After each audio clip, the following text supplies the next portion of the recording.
Everybody, this is the morning session, Wednesday, July 26th of the Portland City Council. Carla, please call the roll. Saltzman? Here. Udaly? Here. Fritz? Fish? Wheeler? Here. The purpose of council whoa, that's loud. The purpose of council meetings is to do the city's business, including hearing from the community on issues of concern. In order for us to hear from everyone and to give due consideration to the matters before the council, we must all endeavor to preserve the order and decorum of these meetings. To make sure that the process is clear for everyone, I want to review some of the basic guidelines which I hope make everybody feel comfortable, welcome, respected, and safe at the meeting, and also to ensure that decorum is maintained. There's two opportunities for public participation in today's meeting. First, we have an opportunity for people to sign up for communications to briefly speak about any subject they wish to address. These items must be scheduled in advance with the clerk's office. Second, people can sign up for public testimony on first readings of reports, resolutions, and ordinances. If you sign up, your testimony must address the matter that's being considered before the council at the time. Please state your name for the record. We do not need your full address. If you're a lobbyist, we require you to please disclose that information. And if you're here representing an organization, it would be helpful for us to have that information as well.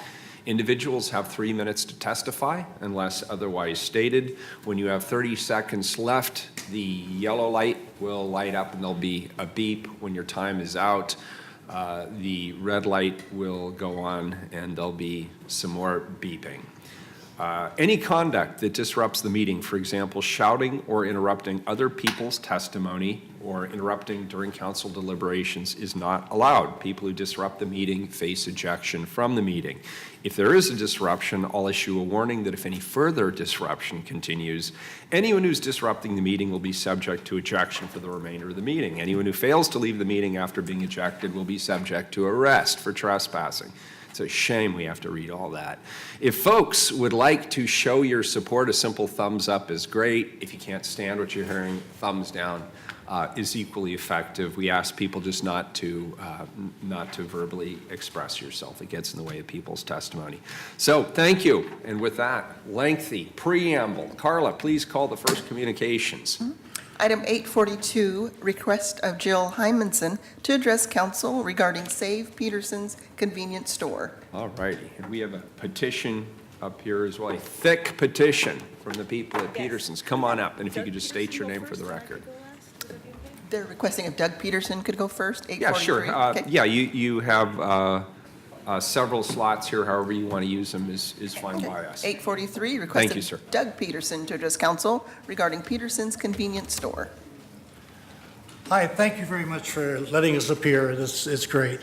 And I have brought and turned into copies for every city council member the petitions that people have signed in our store to Save Peterson's. And there's over 1,300 signatures.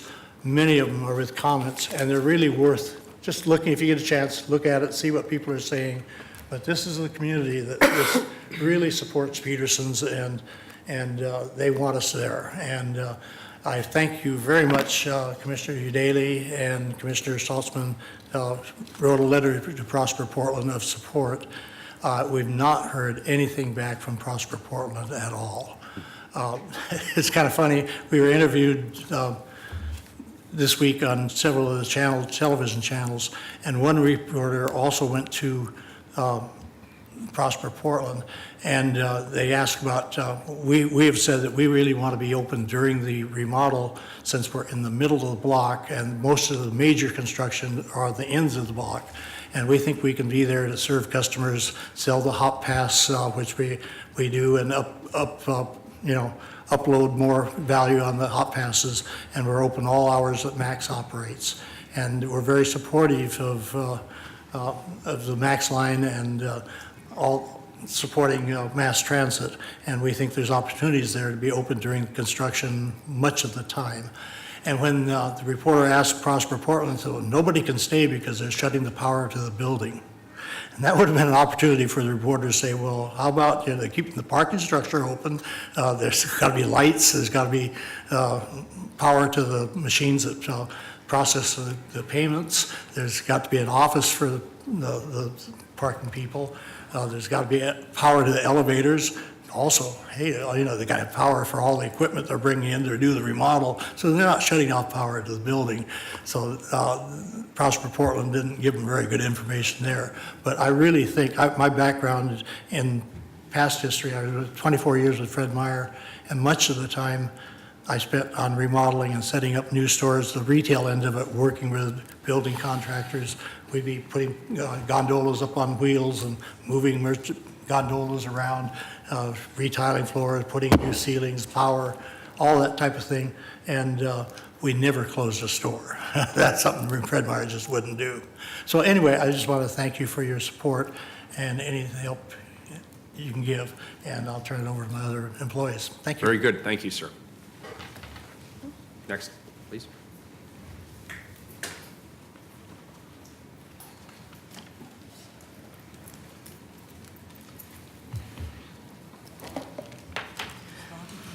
Good Hello. morning.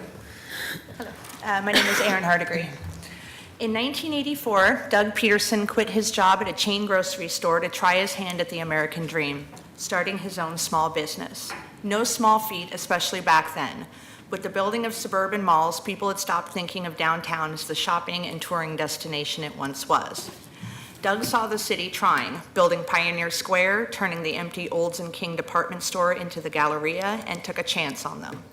In the last 30-plus years, the Petersons on Morrison has seen a lot of changes and, unfortunately, the loss of many small businesses. With determination and hard work, Petersons has stayed through it all and has become a downtown staple that is relied on by many people. Tourists in need of directions, local Oregon wines and late-night hotel munchies, office workers picking up their lunch, people who live in the neighborhood needing milk and bread, even the food carts rely on us for bags of ice. Doug invested in the city in its time of need. Now he needs it from you. Thank you for your time. Thank you.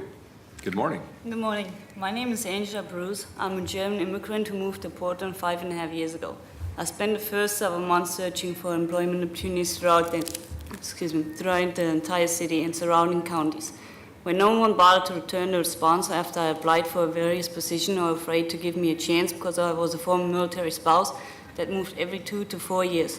Doug gave me an opportunity. While employed at Peterson's, I was offered a full-time position with health benefits after 1 year of employment. Through hard work and dedication, I was promoted to assistant manager and eventually to store manager because Doug believed in my potentials. I am here before you today to express the effects of a closure would negatively impact the local communities. In any given day, up to 1,000 people of various demographics visits Peterson's on Southwest Morrison. Our patrons consist of tourists, local and sporting events patrons, TriMet passengers, local residents, and nearby business employees. The particular store generates 50% of our revenue for our company. A loss of this revenue from the closure would result in termination of 10 employees and the manager. Not only would the decision to close our location result in significant loss of revenue, but it would dismantle the relationship we developed with our customer throughout the years of our operation. I am urging you today to consider the ramifications such from decision would negatively impact the community that relies on our business and the livelihood of the employees facing termination. If you consider to impose a closure to Peterson or Morrison intends. Thank you for your time. Thank you. Appreciate it. Good morning. Good morning. I have a PowerPoint. Yeah. My name is Jill Hymanson, and I'm the lobbyist for Peterson's. Thank you for considering our testimony today. So first of all, what I would like to do is just show how the Portland plan aligns with keeping Peterson's open. In the Portland plan, it says that the local businesses help define community character, can reduce the need for travel for goods and services, and contribute extensively to Portland's overall attractiveness and resilience. Peterson's certainly does that by nature of being a convenience store. The next, supporting the vitality of Portland neighborhood-based businesses as part of the Portland plan, as well as providing economic security for low-income households, which is like the employees that work there, and not only that, the people they serve, they have LGBT, women, minorities, disabled people, people with records, that all are employees that would threat for losing their jobs. And then also, Peterson's has healthy and convenient and affordable foods. I went there yesterday and took these pictures. They have fresh fruits and vegetables and dairy products and lots of ways to stay hydrated. Then also, the most important thing, though, is the historic resource preservation. Other cities, especially San Francisco, they have this thing called Proposition J that they just started in 2015, where they want to save their legacy businesses, which are businesses that are 30-plus years old. And what they do is they give the employers a yearly grant per employee, and then they give the owners of the building, and they give them a grant $450 per square foot with a cap of 5,000 feet, because they want to keep these local businesses that have been around for decades, because it contributes to the character of the community, and it's just a really good thing to do. These are all the businesses that they have saved so far under the Legacy Business Program in San Francisco. Seattle and Chicago have similar programs. And then finally, I just want to take a brief moment to show you this video about the seismic concerns with the building.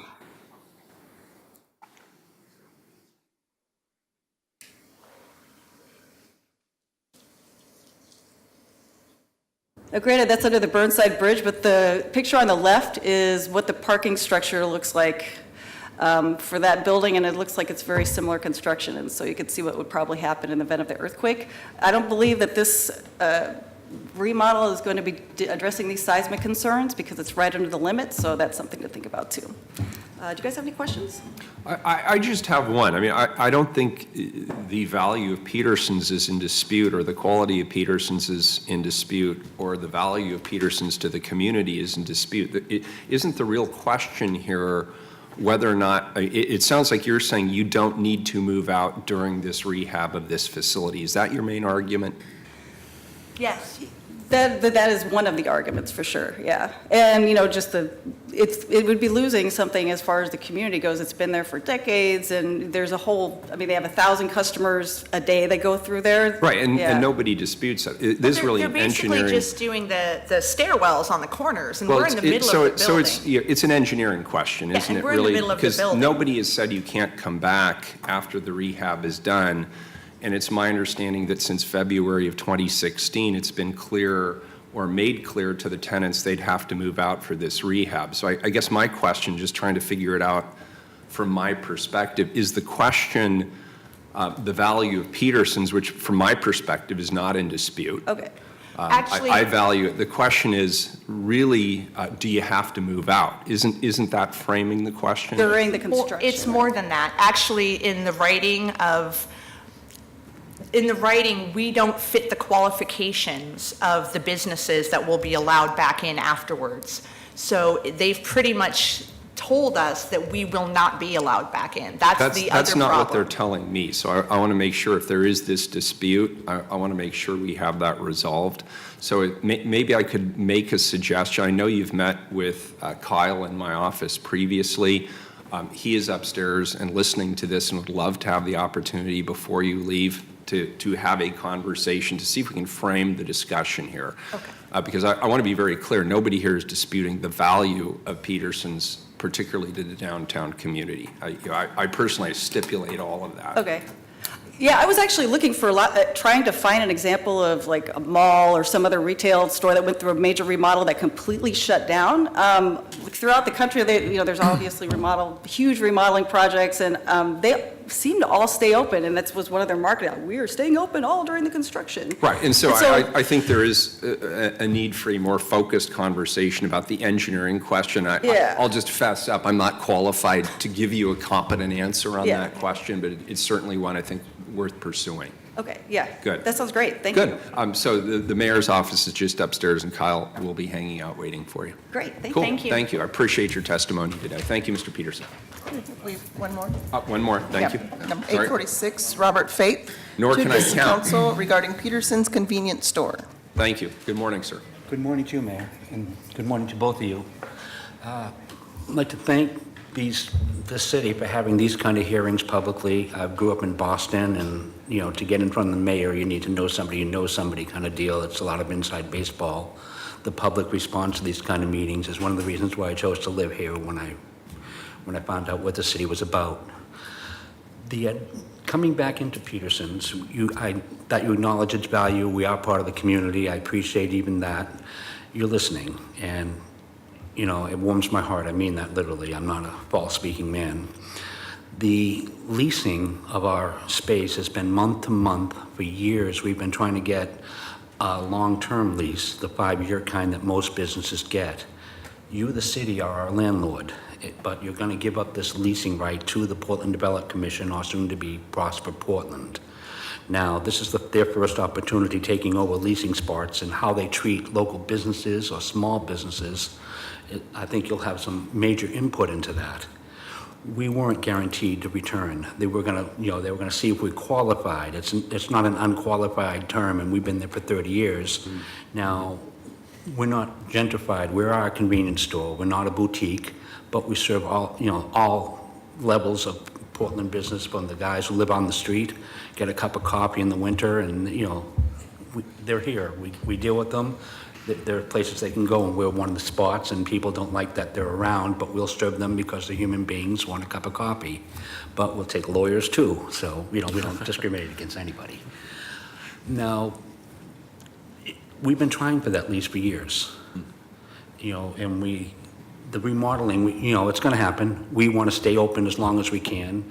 If they stop at a certain type and they're starting on one side of the building, and it's going to take them 3 months to get on our side, we want those 3 months. I mean, that's an ask.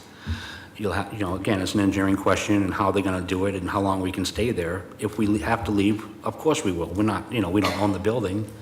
But that guarantee to come back, if we have, when we do have to move out, is the important thing. You know, he keeps people on during slow periods, off season. He doesn't let people go. He's not a, you know, he'll hire up and keep his staff on during the, you know, as long as they want to work with us. And we have like 30-odd employees all year round, and some of them part-time, some of them full-time. We'll accommodate all the hours we can. You know, letting half our staff go because our main store is gone is what, you know, he'll probably keep them on and just, you know, staff from other stores if we know we can get them back, and people don't have to lose their jobs over it.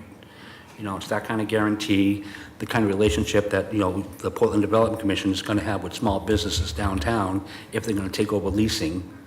You know, how you know, go forward from here with us and other people in that building who want to come back, like Boy Fort. That's what I want you guys to consider strongly, you know, where we at as a city. Very good. Thank you for your time. Thank you, sir. Appreciate your testimony. Let's see, what's the time on the giant clock? Why don't we move, please, to the first time certain item, please, item 847. 847, accept the Digital Equity Action Plan Year 1 Progress Report. Colleagues, the Digital Equity Action Plan is a collaboration between the City of Portland and Multnomah County Library and many community partners from the nonprofit, public and private sectors. And as you'll recall, it was adopted by the Council of April last year. Digital equity means having access to affordable high-speed internet, a device to connect, and the know-how to navigate the digital world we live in today.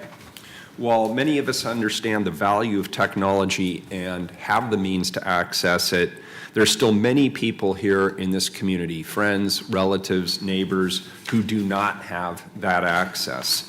And for them, these folks often represent some of our most vulnerable populations in Portland and Multnomah County, and it's essential that we come together and collaborate to find the best ways to help serve them. Digital equity was first identified as a policy goal for the City of Portland in the 2011 Broadband Strategic Plan. I'd like to especially acknowledge Commissioner Fritz, who is not here today, and Commissioner Saltzman, who is here today, for their leadership on the broadband plan. Digital inclusion and equity values are also central to any smart cities initiative that we choose to embark on. So I'm very pleased to see our city staff raising awareness and addressing such an important public service issue. Here to present a progress report on the first year of the implementation plan are Julie Omelchuk from the Portland Office for Community Technology and John Rona from the Multnomah County Library. And we'll also have other presenters who are going to be here over the next 20 minutes or so to update us on the progress on this plan. So I'll just turn it over to you, and however you want to conduct this presentation, and whoever you'd like to call on, please feel free to do so. And we'll listen and ask whatever questions come to mind. Thank you, Mayor Wheeler and Council. I'm Julie Omelchuk, and this is Rebecca Gibbons with the Office for Community Technology. And I'm here today with John Rorona from the Multnomah County Library and a couple community partners to present our first year progress on the Digital Equity Action Plan, or as we refer to it as DEEP. I believe the report is in your packets. The DEEP specifically focuses on overcoming barriers to digital inclusion for people with limited English language proficiency, the elderly, people of color, immigrants and refugees, low income, and people with disabilities. As Mayor Wheeler noted, the Portland Council and the Multnomah County Commission adopted the DEEP in April of 2016. Council added a staff position last year to expand OCT's capacity for this work, and the library has dedicated staff resources as well. These actions supported Portland being designated a Digital Inclusion Trailblazer City by the National Digital Inclusion Alliance. Our collaborative approach to developing the plan was also recognized nationally. But a plan is just a plan without people doing the work. The Digital Inclusion Network came together around plan development and brought diverse voices to the table. Currently, 35 organizations make up this informal network, which remains involved in guiding plan actions. The DEEP is a framework for local partners to collaborate on 17 strategic actions around 5 key goals critical to an inclusive, digitally connected community. These include access to the internet and devices, culturally specific training, empowering community partners, job opportunities for underrepresented populations, and supportive public policy. OCT and library staff provide what we refer to as backbone organizational support for this collective community effort. This past year, staff efforts focused on building consensus around plan design, such as defining responsibilities of staff, the DIN, and community partners, securing lead partner commitments for all strategic actions, developing an evaluation plan to identify learnings across all activities, and defining criteria to identify effective strategies related to our target populations.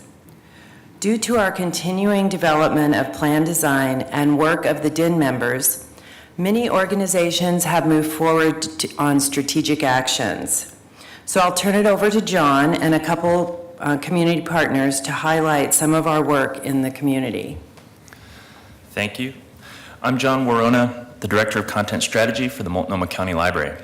Many community organizations have moved forward on the strategic actions. In fact, all 17 strategic actions are either in progress, that is in the planning stage, or on track, meaning the project is underway with engaged partners. Our Year 2 goal is for 100% of projects to move to this on-track status. The Year 1 report includes a chart showing project status, and more information about each strategic action project is available on OCT's website. For example, I'd like to share with you a project designed to support a DEEP strategic action, Action 2.3, Expand Availability of Culturally Specific Digital Literacy Curriculum. The Earn a Computer program was created by Digital Inclusion Fellows, sponsored for 1 year by N10, the nonprofit technology network, and Google Fiber. The library and Free Geek each hosted a fellow who implemented the program with 4 partner organizations, Hacienda CDC, Metro East Community Media, Home Forward, and Human Solutions. The Earn a Computer program was offered at 7 different sites where our most digitally challenged populations live. The program had 3 key components. It delivered culturally specific, culturally appropriate training, introduced low-cost internet options, and it provided free computers. Our partner, Metro East Community Media, produced this video about the Earn a Computer program at its Rockwood DIY space. So we're going to play that now.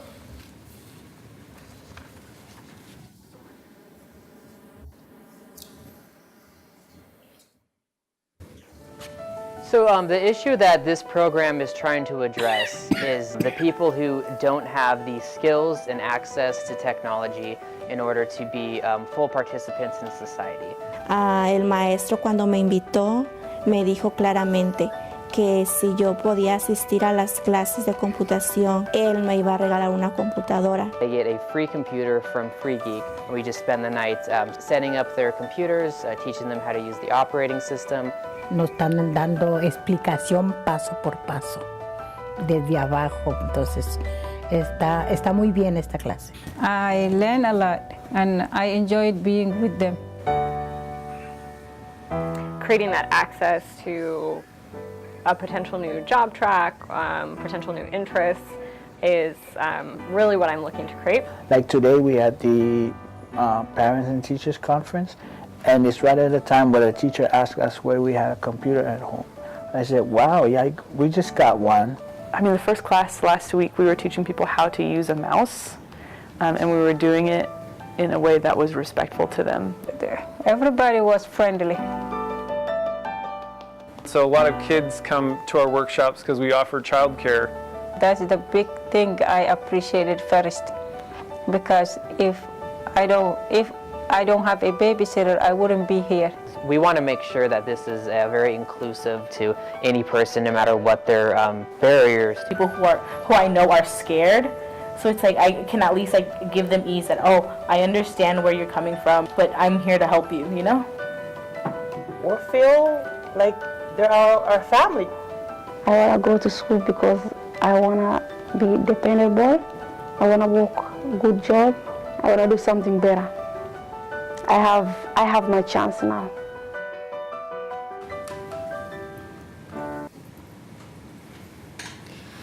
As you can see, the Earn a Computer program is a great example of a clearly identified strategic action to remove barriers for deep target populations. The success of this work inspired the library and Free Geek to allocate resources to focus on sustaining the Earn a Computer program now that the fellowships have ended. This shows how we can amplify impact to be greater than what any organization could accomplish alone. A deep hallmark is partnerships for improved community outcomes. Now a few partners are here to highlight their programs. I'd like to invite Stephanie Martinez and Melissa McCoy from the Latino Network, Betty Dominguez from Home Forward, and resident Diane Ford to the podium. And we'll come up after for questions. Very good, thank you.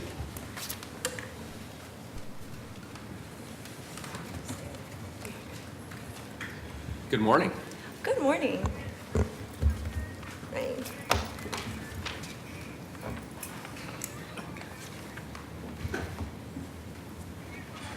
And if there are members of the public who'd also like to testify, you can sign up over here with Carla, and after the invited testimony, we'll certainly enjoy hearing from you as well.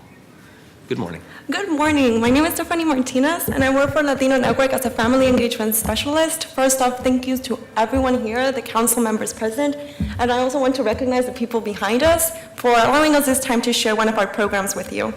Our work at Latino Network is grounded in the belief that our Latino communities are self-determined. That is that we as community members know that we have the ability and the power to participate actively and meaningfully in any type of decision-making process that will affect the lives of our families and our own. We at Latino Network recognize the importance of digital literacy and inclusion. Our program Mobile Lab has ran since 2013 on multiple sites, and it helps families build on their digital literacy skills and support them with communicating with their children's schools, in their education, during their job search, among other areas of interest. This past academic year, we partnered up with Rigler Elementary School and with the Multnomah County Library to offer a total of 20 computer literacy classes at Rigler. Our initial partnership consisted in Rigler providing us the space to give the programming. For the Multnomah County Library, they offered us one of the instructors, the Chromebooks, and also the introductory material, where Latino Network offered a co-instructor and interpreter. That was me, in addition to childcare, refreshments, and/or dinner, and also we had MacBooks available for use. We knew that the program offered by the Multnomah County Library through their Digital Inclusion Fellowship was going to be temporary. And our families let us know that they wanted to continue learning and they wanted to continue building on their skills. So around mid-February, Latino Network took more of a leadership role in the program. Now for the good news. On June 6th of this year, 19 incredible and committed individuals received their certificate of participation in the program. All of our participants were Spanish speakers. 3 of them were self-identified males and 16 were self-identified females from the ages of 26 all the way till 80 years old. Some of our strengths were that we were culturally specific. We nurtured a sense of belonging. We also provided childcare. I want to highlight that 17 out of our 19 participants were parents of minors, and we also provided them dinner or refreshments. We recognized that the commitment that the time that we were asking them for them to commit was every Wednesday from 6 p.m. to 8 p.m. One of our challenges was the ratio of participants and instructors. Sometimes we did not have enough time to answer everyone's questions. And no, we didn't have a lot of time to do one-on-ones. So for this next year, we're definitely looking into recruiting volunteers to help us in those areas. Latino Network and myself are so grateful for this opportunity, and we are delighted to continue building and strengthening our partnership with everyone. Thank you. Thank you. Good morning, Mayor Wheeler and Commissioners. I'm Betty Dominguez with Home Forward, and I have been leading our efforts internally around social equity, especially around the bridging the digital divide. So I'm going to read my notes because I can't trust my memory, if you don't mind. So in addition to Home Forward's participation in the DEN and the DEEP, which we are a lead partner in some of those goals, we've directed an internal effort to this subject as a part of our 5-year strategic plan.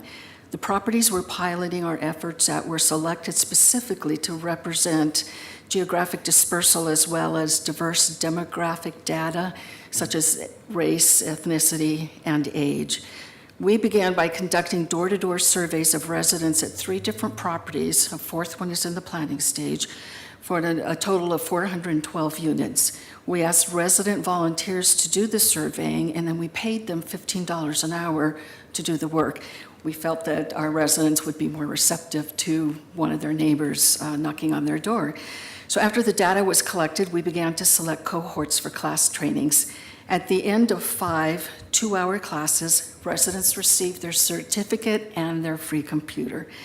To date, 23 individuals were able to take desktop computers back to their homes and their families. 2 more classes are in the planning stage for August. This opportunity has been an incredible benefit to those residents who often simply don't know what they're missing by not being connected to the internet, and especially for the children who cannot do their homework on a smartphone, which is often the only device a household has. Residents lacked email addresses, the ability to pay bills online or apply for jobs, and our seniors weren't able to renew prescriptions or stay connected to their families. But this work with the residents was only one facet of our efforts. The agency has conducted a survey of all of our properties in terms of looking for available computer labs and which buildings have computers and if any of the buildings have Wi-Fi and what are the infrastructure needs. Because it's one thing to teach residents and provide them with a computer, but if we don't have the infrastructure in place, it's an issue. So to that end, we've been working with Comcast Business Services at some of the properties, along with their Internet Essentials group, which is focused on bringing affordable broadband access to low-income households. As we undertake the 3 aspects of this work, the resident trainings, free devices and affordable access, and infrastructure needs, the lack of adequate funding is a huge obstacle, particularly in view of the size of our portfolio.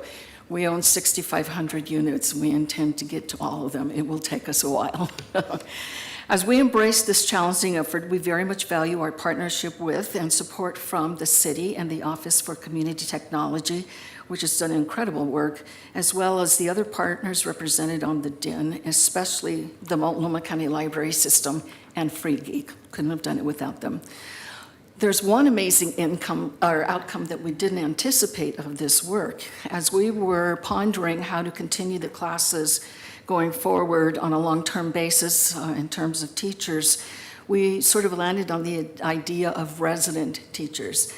In our first computer class at Stevens Creek Crossing in Southwest Portland, we recognized a woman in the class who had some prior skills and was very proficient at the end of the class, very personable, very outgoing.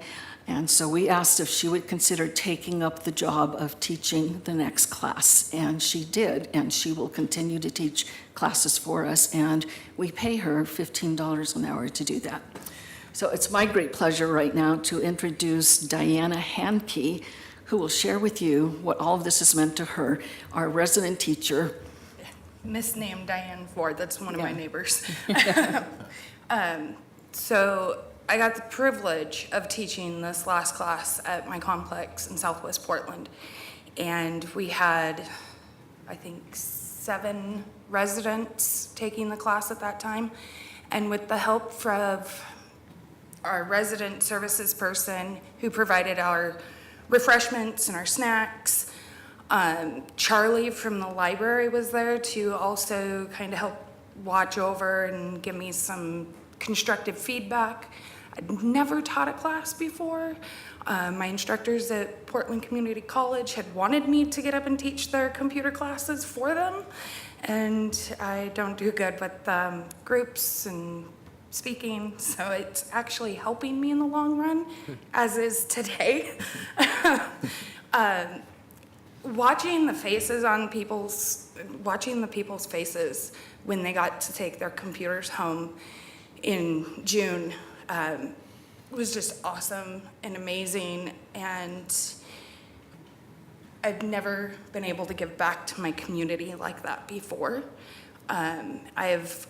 With Home Forward's help and WorkSource's help, I was able to take some classes and get some qualifications myself. So being able to use that knowledge and give it back to my community of 122 units has been great. Wonderful. Thank you. Well, and it's been an opportunity for her to grow her self-confidence and to step into this leadership role, and we're hoping to do that with other residents at other properties. Yeah, that's great. Thank you. Thank you. We really appreciate it.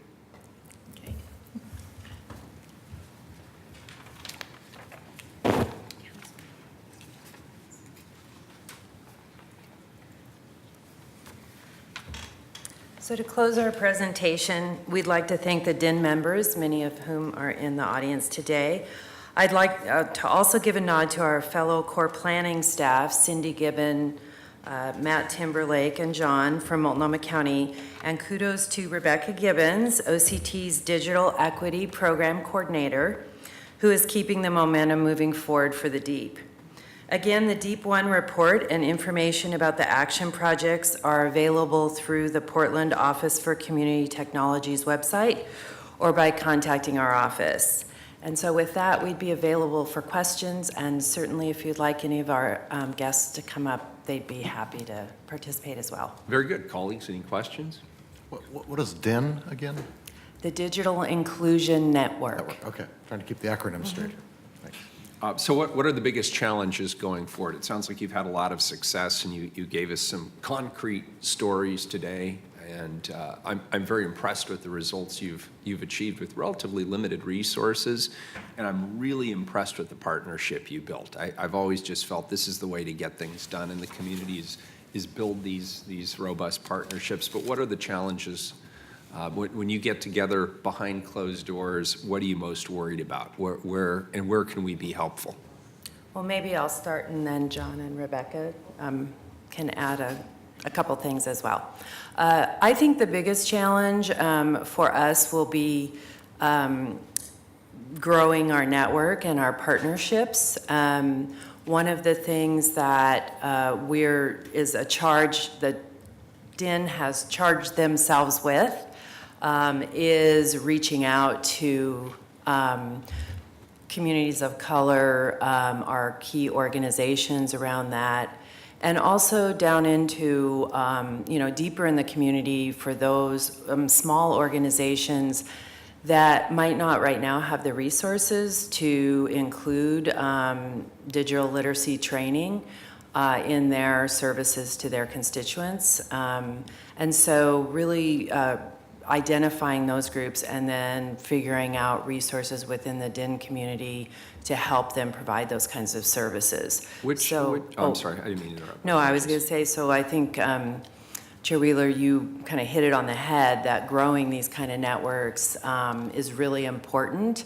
because as the city, we feel like we're more of a facilitator of that than we are going to, go out and actually provide all the services in the community. So I think that's probably one of our biggest challenges. Which communities do you see as being the most underserved at this point? Where is the biggest target opportunity from your perspective? Boy, that's a difficult question to kind of delineate. I think the most underserved community in this regard. I mean, the statistics in Portland play out so that in the DIN or the DEEP, in the development of the DEEP, we did identify communities through the data we had that were underserved and tended to be digitally excluded. But one of the aspects of our work is that each community, and each kind of segment of a community requires different kind of supports for them to be, to be comfortable coming online and having access to the internet and devices. So I think that's just a hard question for me to answer, and I don't know if it's specifically answerable. Data may show that there is a segment of a population that is the most underserved, but I think we have a swath across different populations in the county that are underserved. Good, thank you. I appreciate it. I'll just tack on, Sure. that we identified our target populations, and these are folks with limited English language proficiency, the elderly, people of color, immigrants, refugees, low income, and people with disabilities. And so, there's a lot of overlap among all of those groups, and I think, as Julie said, the data, will show as we go on, where in there we should focus most. In our example, we focused on refugees. They were folks with limited English proficiency. They were English language learners, so you saw a lot of overlap in that group. I would say that, for the challenges, one is sustainability and funding. So we were lucky to have the N10 Google Fiber Digital Inclusion Fellowships. Those were 2 full-time one-year positions in Free Geek and in the library. And some of that funding from those institutions supported the more than 150 free computers that were given out, but there is an overhead to provide those computers, so making that sustainable going forward will be an issue. And one of the other things that we're trying to provide is internet access. So we can provide the training. The library is really good at that. We can introduce, low-cost options. And in this case, we're able to give devices, but that internet access is a challenge. We provide it in the libraries with Wi-Fi and with our wired computers and with Chromebooks that you can check out in the library, but getting wireless internet access or wired internet access into low-income communities is actually one of our strategic actions, and that will really require a robust institutional network throughout the community that we can build upon, increase bandwidth upon, and really scale up to the next generation. Very good. Commissioner Daly? You just touched on my main question, which was the ensuring access to affordable high-speed internet. So that's a problem to be addressed. Is there any conversation about some kind of municipal broadband? I'll address that. I think that it is has continued to be a interest of the city over the years to try and figure out what is a good way to engage in providing internet access, low-cost internet access to the home.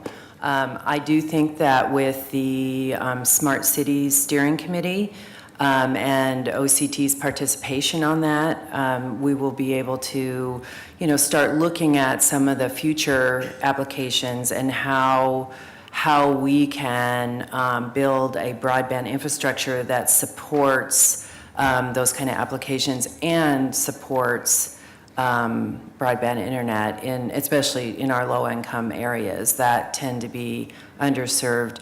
more because of cost than connectivity in a lot of ways. And have there been any conversations with our local internet service providers as to whether they'd be willing to offer low-income discounts? Well, a couple of them do, and we have some information on our website about that. I'm most familiar with Comcast and CenturyLink's product, but Rebecca, do you want to add or talk a little bit more about that? Comcast does have an Internet Essentials low-income service offering. It is available to families who have children in the public schools who qualify for the free and reduced lunch program. It's also available to residents of housing properties. And CenturyLink also has an I think it's Internet Basics program, which is also available to low-income residents. Those programs are available. We are sharing the information with our partners through the DIN network. They are self-educating themselves on the availability of these programs and making sure that they are educating residents who are participating in the training programs about their options. Can you give me an idea of what a monthly affordable internet would cost? I mean, either through that program or a number that you've come up with that is manageable for most of your target population? Well, both programs are about $10 a month. Some of them kind of ratchet up after a year of service. So I think what's difficult... Just like wages. Yes. I think what's difficult, especially for our low-income populations, is that really any cost, even a $10 a month cost, can be not affordable. Yeah. And then adding to that, not knowing what the cost is going to be or having to anticipate an increase even after a year can be difficult. One of our action plan items that we are just starting to launch is the possibility of working with, and we have willing partners in this, the public agencies, school districts, the city parks, those kinds of, the libraries who have facilities in neighborhoods to see if we can leverage the connectivity at those public agency sites to create wireless networks that push further into low-income neighborhoods to provide free internet access. So, those kind of things take a while to figure out among public agencies and then, of course, with our community partners. But we're hoping to have some pilots within the next year around that. Great, thank you. Thank you. Is there any public testimony on this item? Yes. Oh, I'm sorry, Commissioner Saltzman, I apologize. What kind of outreach are we doing to older adults? You mentioned they're one of the target populations. What are we doing? Well, through the Housing Authority, we are targeting folks through that program. We are engaging and trying to identify other organizations that have direct contact with our elderly community, and we'll be bringing those folks to the table. That is one of our strategic actions, is to continue to identify organizations that work with our targeted clients and populations and to bring them to the table to help provide them with the resources that are available.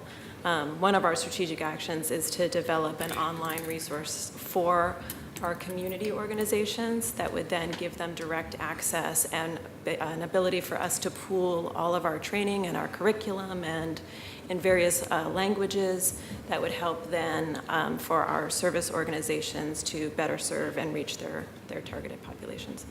Are we working with Meals on Wheels, for instance?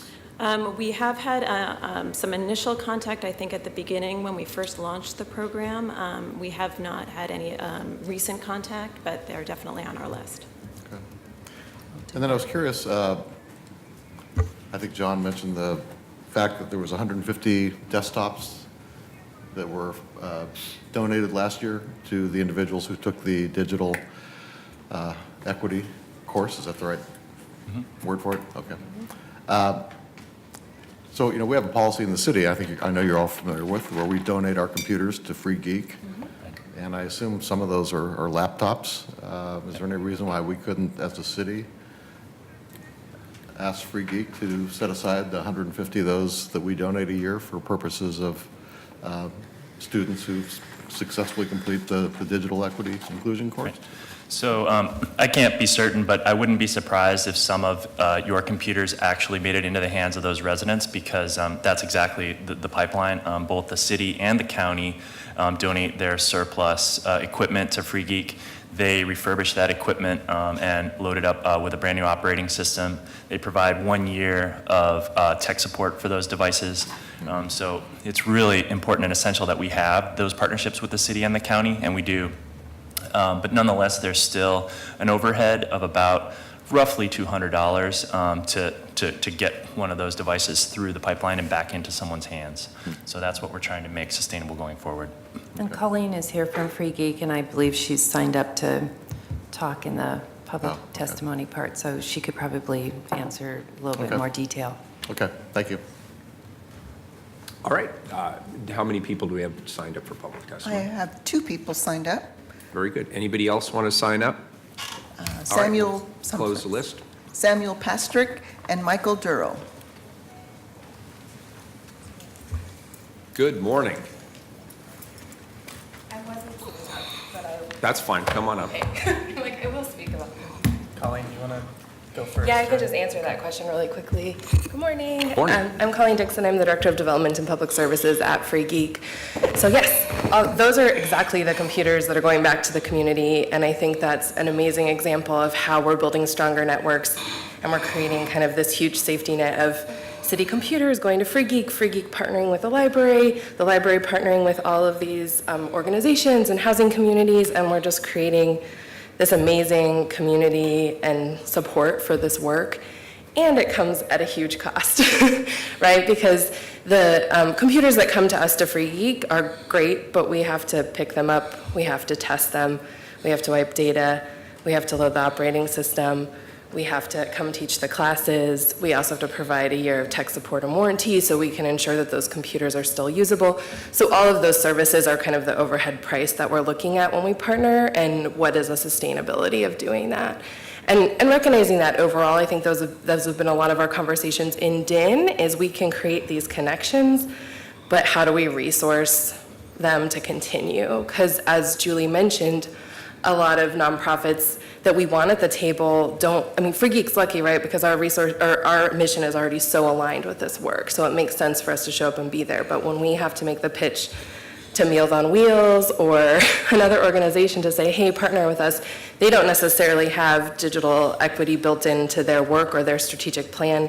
They don't have endless resources to add staffing to that. So I think in moving forward, we're really doing a great job of looking at how do we sustain these networks and these partnerships, how do we bring more people to the table, and how that's going to work. And a huge resource is the computers from the city and the county. And thank you, and especially to you, Commissioner Saltzman, for arranging that relationship for so many years. Thank you. Very good. Thank you. Good morning. Sure. Good morning. Sam Pastrick, Oregon Cub. I'm the consumer advocate and membership manager. So I'm a little bit of background, and then I'm going to make 2 quick points. Both actually relate to something, Mr. Mayor, that you said. So just as a point of background, I participated as Cub's representative in the deep planning sessions. There were 3 of them. I think I actually only attended 2. But so we've sort of been a part of the process all along the way, and then I'm a fairly active member on the DIN, the Digital Inclusion Network. So 2 quick points. I think really the work that was highlighted by both the Home Forward and the Latino Network projects not only sort of highlights the imperative of the plan itself, but moreover, kind of the critical function of the office, the city office in OCT that I think, as Julie put it, sort of facilitates that community interaction, that outward-facing interaction. And a question that you asked, Mr. Mayor, was, challenges that folks see in facilitating this work.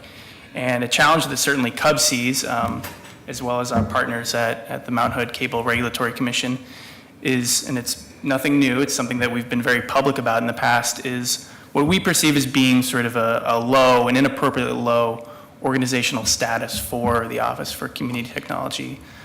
So I presented and submitted a report way back in 2016 in November. Obviously, I testified in support of the Smart Cities Steering Committee, and we subsequently provided a memo in relation to that topic. So I did want to quickly touch on that. But to circle back to both the Smart Cities Steering Committee as well as the recently passed Open Data Ordinance, I think those are two prime examples of why this work, why digital equity work is so critical, so paramount. And that is ubiquitous broadband adoption, especially for vulnerable communities, is sort of the foundation, we would argue, that CUB would argue, of those two policies. You can't expect for smart cities work to be elevated or to move forward in the right way, or an open data ordinance, an open data policy to move forward in the right way, really without ubiquitous broadband adoption. And again, I think that comes back to why the function of OCT as the predominant city office who's working on these projects really is so important. And so again, we would really strongly argue that their position within the city underneath the Revenue Bureau is just sort of inappropriately low. That's really all I want to say. I appreciate that. Thank Excellent. Thank you. And that is all of our public testimony on this item. Michael. I'm sorry, Michael. See, this is why I go in order. Thank you, Michael. Good morning, Dan. Good morning, Ms. Udley. I'm not so sure I said that correctly. My name is Michael Duro. I'm a longtime Portland resident. I first came here in October 13th, 1967, when my mother and I, we didn't immigrate. My mother immigrated to the United States. I came home. So my family's been here since my grandmother just barely got out of Vanport. She worked in the shipyards. I'm a longtime advocate for labor, the disabled, and communities of color. I haven't been disabled most of my life. I am also an elected representative serving on MESD.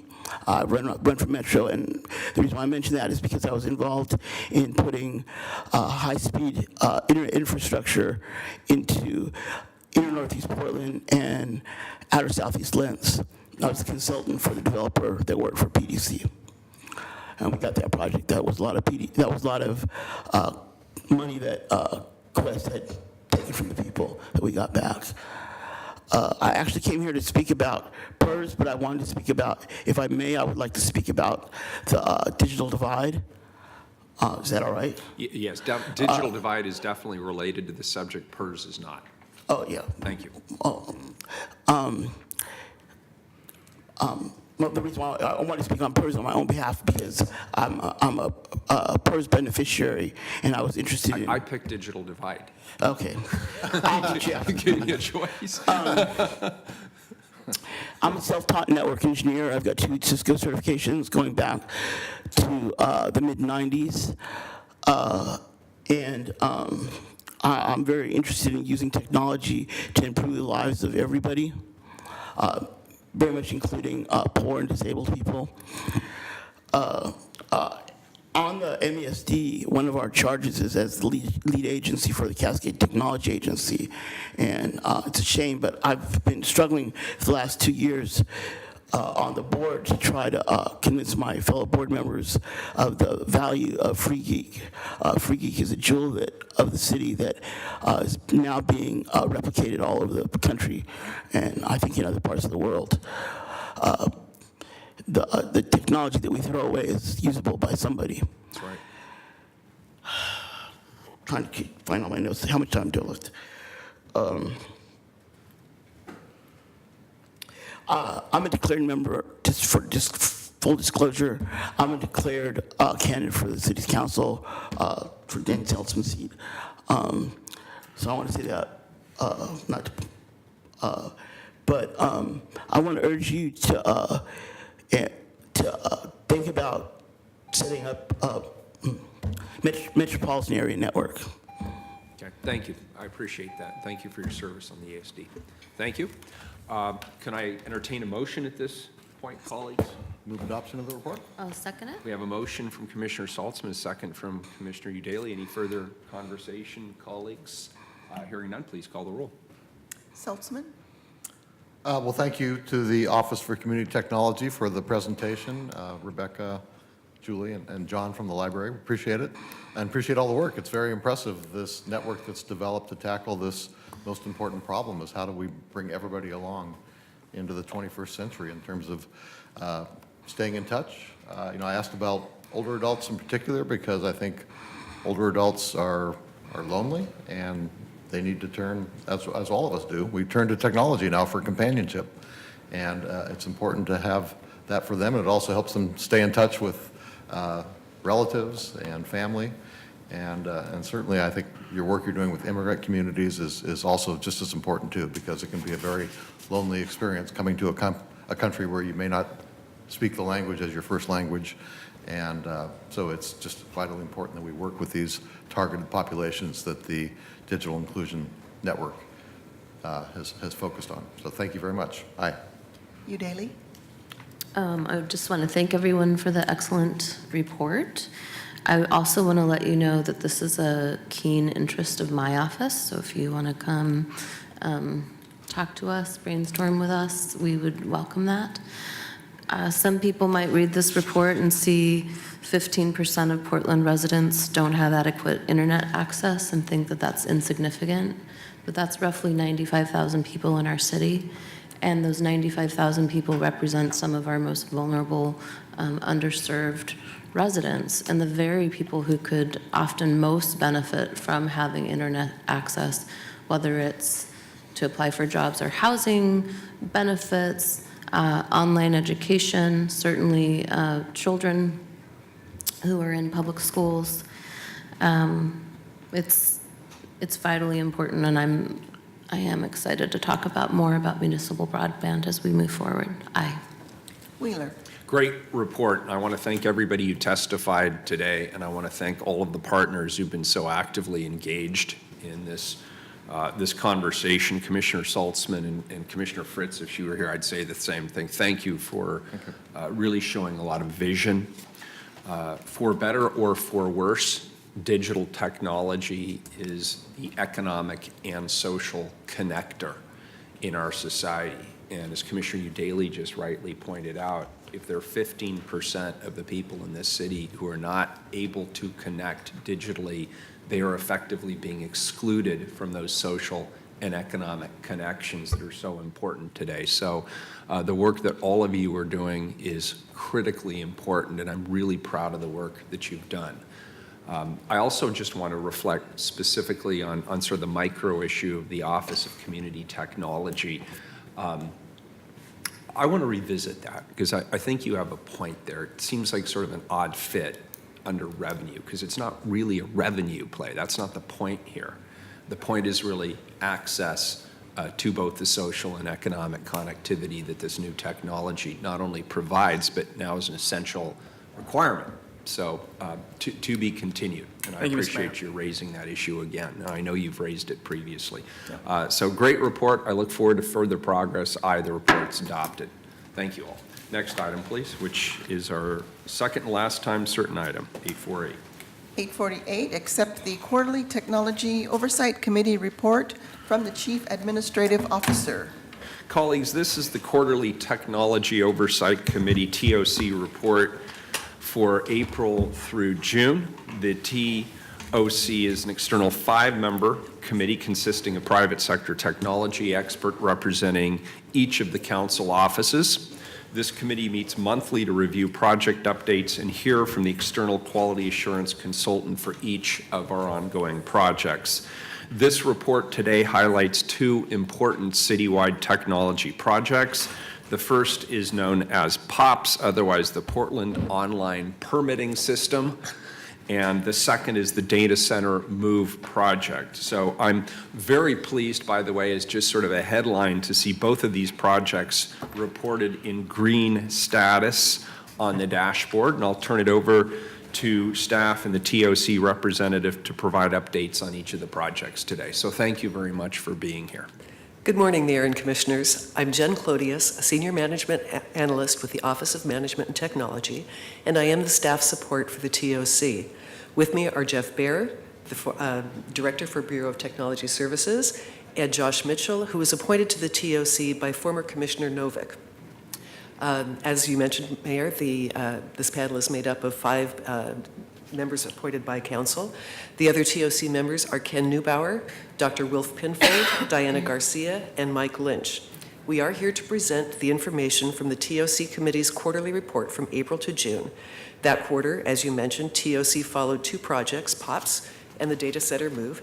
I do need to tell you that there is a Scrivener's error on page 4 of the report. The reporting date for the POPs material is June 21st, not March 14th, as is Question of legal counsel, does that require an amendment, or can we just consider that a friendly amendment and a Scrivener's error to be corrected? Mayor, that can be considered a Scrivener's error. Very good. Thank you for raising it and bringing it to our attention. We are going to project the 2 dashboards. The dashboards contain information from the project management staff, the city people, the quality assurance contractor, and the TOC. And Jeff and Josh will update you on what the current status of these projects are. I'd just like to say that I don't. Excuse me, this is a disruption, and if you continue, you will be asked to leave. Something about oversight can't even oversee $258 million. I'm sorry, you're for a housing thing that we all voted for, and you're holding on to it. and you are interrupting people's testimony. You're being, listen, you're just being rude. Anything about oversight when you can't handle the housing bond that went through that we all voted for. It's 3 months late. Don't smirk, Mayor. This isn't even funny. They want No, it's actually very disruptive and it's rude. oversight. Oversight of what? Oversight of technology when you got people out on the street, Mayor, worth $258 million, which is One moment, sorry. Look at you, Mayor. This isn't even funny. You laugh at this. It's disgusting. You're a dictator. You are a goddamn dictator. Well, and there you have it, the word of the day. Sorry for the interruption. I apologize for that. It's rude, but it happens from time to time. Please continue. Mr. Mayor, I just need to point out that you're down to 2 people up there, so you do not have a quorum. So we opened the item under a quorum, but we can continue the conversation, can we not, under 2? Technically, you can continue the conversation, just can't vote on it or anything. Yeah, so- we won't, I guarantee you we won't vote until we have at least 3 people present. Thank you. But just to be clear, the fact that we had a quorum when we opened the item, and if we have a quorum when we vote on the item, we're still in compliance with our quorum law. Is that not correct? That's correct, as long as, yeah, she's here, so it's a moot issue, but as long as she feels comfortable voting, not having. Very voted good. everything, so. Okay, please continue. Thank you for the clarification. I appreciate it. All right, the first dashboard we're going to show you is the Portland Online Permitting System. All right, thank you, Jen. And I'll turn it over to Josh here, and I just want to make a couple of introductory remarks. Again, for the record, I'm Jeff Baer, the Director of the Bureau of Technology Services, and we have a few more updates for you, as noted in the report. So the Portland Online Permitting System, POPS, is going well. You'll see from the 3 different constraints, both from the QA's perspective and from our TOC membership, that we're all in green, stable status. We're moving forward over the next few months in terms of devising our next implementation and integration approach, identifying all the different business to functional requirements. And in parallel with that, we're also upgrading the current Amanda Trax version to a supported version, and then also to a more robust system will be the next version after that. So it's more of a stepped approach with that, and I'll turn it over to Josh if he has any additional comments on that. I'll go ahead and read through the prepared statement, but in general, this is something that has come through the TOC, and we're very excited about the transition to this because we feel it's a much more sustainable way forward. Good. Again, for the record, my name is Josh Mitchell. I'm with Phase 2 Technology. I'm a Director of Engineering there. We have offices here in Portland and also throughout the U.S. So the Portland Online Permitting System develops a paperless permit and case management process, allows complete online access to the permitting and case review services. Project deliverables include digitization and online access of historical permits, property information, implementation of an updated permit and case review information management system, an online case and permit application and review service, online mobile access for field staff, and implementation of an automated queuing system. So it's a quite large project. It should be noted that we've been reviewing the discovery process and going into the new recommendations, so much of this description may change. One of our recommendations has always been to try to make smaller, more digestible projects that can be finished more quickly. And so that may change a little bit at the end of this discovery and change the scope of the project accordingly. It continues to be in the discovery phase, though we're moving out of that right now, but for the purpose of when this report is for, still in discovery. The product selection decision has been shopped through all of the stakeholders. The recommendation has come through the decision makers. The TOC supports this recommendation. We think it's a good way to go forward. And we also support the product selection. Next steps will, of course, be moving out of the discovery and into a new implementation phase, and we're looking forward to seeing what that implementation phase looks like and participating in that process. Okay, and the other project, the second project, is the data center move. In the data center move, again, you'll see all green on the reports, both from the QA and from our TOC membership. And just to give a quick update, we just actually this week reached a major milestone in completing the secondary network circuit, which provides a redundant high-speed path to our Brookwood site, which is out in Washington County off Highway 26 near Hillsborough.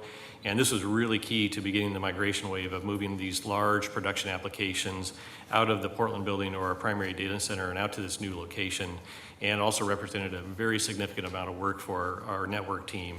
And so with that, we're going to begin, and we have developed our migration schedule. All the bureaus will understand what's out there and when this wave is going to occur over the next several months so that we can be and decommission the data center by the end of December this year. I'll turn it over to Josh. Excellent.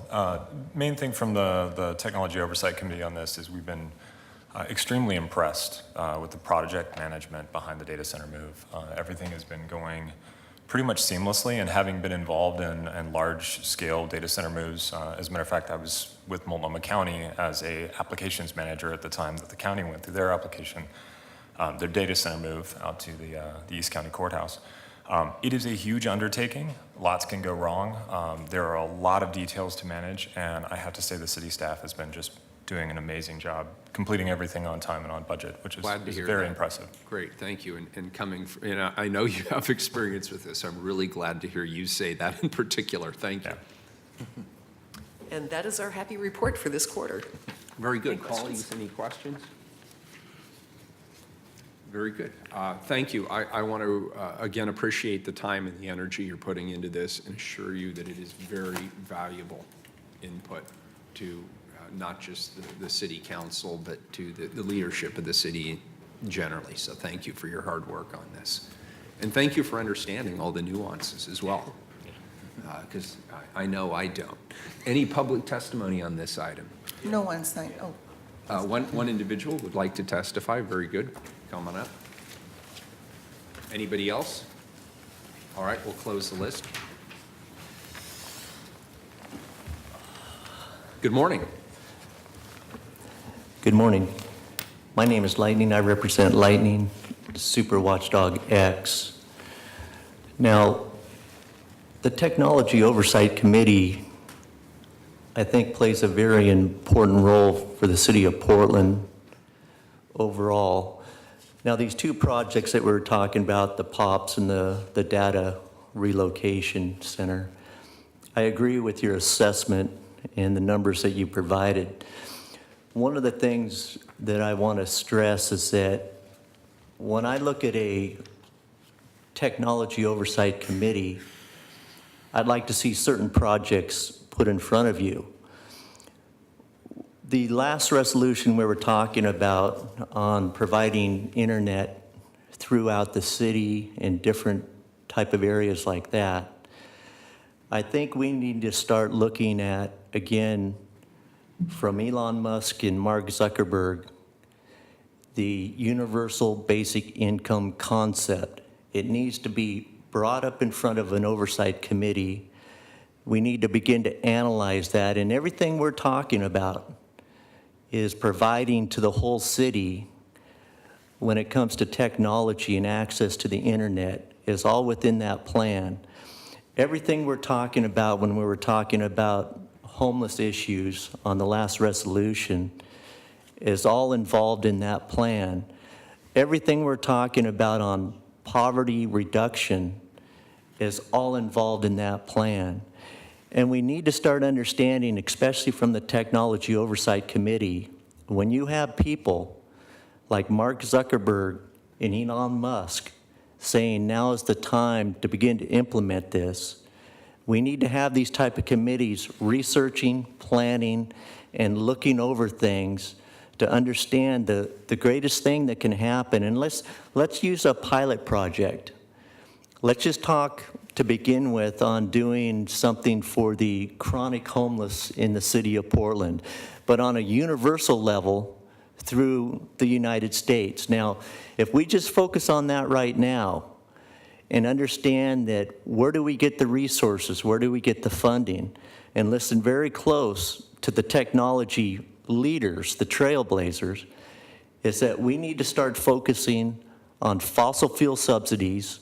We need to start focusing on repatriating money from overseas, and we need to start implementing this plan which will lift the whole city, and the Technology Oversight Committee has the ability to do that if we have the right projects on the table and we're analyzing those. So again, I'm in full support of the Technology Oversight Committee on what they've done on these projects. I hope you can look at some other ones and make some big changes. Thank you. Thank you, we appreciate it. I'll entertain a motion. Move adoption of the report. I'll second that. Commissioner Saltzman moves, Commissioner Eudaly seconds. Any further discussion? Seeing none, please call the roll. Saltzman, Well, thank you for this report. Thanks, Mr. Mitchell, for serving on the committee. We appreciate that, as we do all 4 members of the committee, and the staff who do the great work as well. So thank you for this good report. Aye. Eudaly, Thank you for the report. I recently attended a Life of the Permit tour at BDS, and it made me want to cry, really. The amount of work that we're asking our employees to do is daunting, and I'm excited to finally be moving forward with a new online permitting system, although it's going to take a little while. So thanks again. Aye. Wheeler. I'm very glad we have the Technology Oversight Committee. And I'm not just saying that because it's all in the green today. I know there will be other projects that we will discuss that aren't as far along as these particular projects that we've discussed this quarter. But this kind of oversight, I think, is really critical, and I'm very, very appreciative of it. I also want to just put in a thanks to Tom Reinhardt, the Chief Administrative Officer, who continues to push this as being a very, very important and significant opportunity for the city as we, it's so easy to think about the Portland Building Project as being a real estate play, but really it's about everything else. It is the technology infrastructure, where we are moving employees, how we're going to be doing our work going forward, and you're an integral part to the technology piece of this, and I really appreciate it. So I vote aye. The report is accepted. Now, colleagues, we just have a couple items left. These are all second readings, and just for people watching or people here in the chamber, these are items that have already been presented to the council. We've already taken public testimony on them, and so now, as second readings, it's just a matter of us formally taking a vote. So if you could please call the next item. 849, extend term of contract with Squire Patton Boggs, U.S. LLP, for federal lobbying. I noticed, Elizabeth, you're here. Was there anything else you wanted to say on this, or are we good? Good to go? Please call the roll. Saltzman, Aye. Eudaly, I had some concerns about this item, which were somewhat assuaged by Elizabeth from Government Relations Office, but I am going to be interested to learn who else we're considering when this extended contract expires. Aye. Wheeler. Aye. The contract is extended. Next item, please. Item 850, authorize intergovernmental agreements with Multnomah County and the City of Gresham to receive payment in the amount of $3,500 and $10,000 respectively for the production of updates to the 5-year consolidated plan, fiscal years 2016 to 2020, annual action plan, fiscal year 2018-2019, analysis of impediments to fair housing, updates and other plans, and performance reports as requested of the consortium by HUD. So that is a contender for the longest item this year. So we'll put that on the list as a maybe. Please call the roll, Carla. Saltzman. Aye. Udaley. Aye. Wheeler. I'm so exhausted just from hearing what this was. I vote aye. The IGAs are approved. Thank you. Next item, please. 851, authorize a contract with Water Systems Consulting, Inc. for the development of an asset management-based pump station system plan for a total not to exceed amount of $379,120. Please call the roll. Saltzman. Aye. Udaley. Aye. Wheeler. Aye. The contract is authorized. Please call the next item, 852, please. Authorize a contract with CH2M Hill Engineers, Inc. in the amount of $795,358 for the Supply System Master Plan project. Please call the roll. Saltzman. Aye. Udaley. Aye. Wheeler. Aye. The contract is authorized. There being no further business, we're adjourned.